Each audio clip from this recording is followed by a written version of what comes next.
Hi, the first thing we want to talk about is making sure that our quadratic gets into standard form.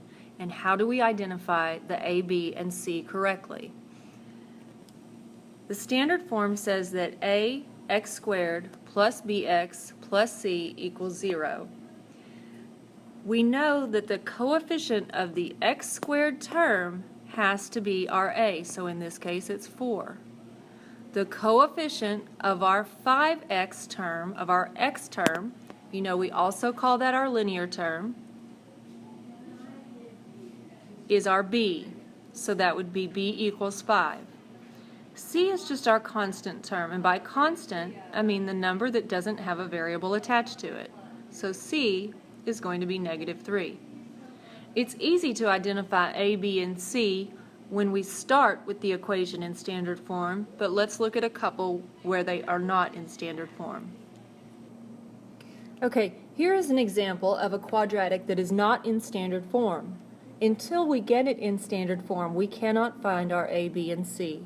So we need to move all the terms to one side to get it set equal to 0. So let's subtract 4 from both sides and add 8x to both sides.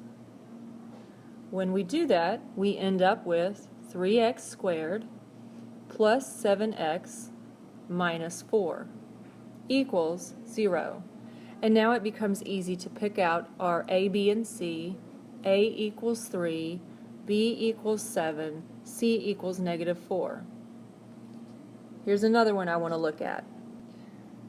Okay, if we have something like this, the very first thing that we need to do, if we wanted to pick out our A, B, and C, is to add 14 to both sides to get it set equal to 0. Now we have this in standard form. Notice that there is no linear term here. So our A is going to equal 3, our B is going to equal 0, because we don't have a coefficient of an x term, and our C is going to equal 7. This is important if you decide to use the quadratic formula to solve an equation like these. Now normally I would use the extracting the square method to solve this, but I wanted you to be sure to see that if you do decide to use the quadratic formula, you need to put it in this order, and notice that there's no linear term, so there can be no b. Your b would be 0.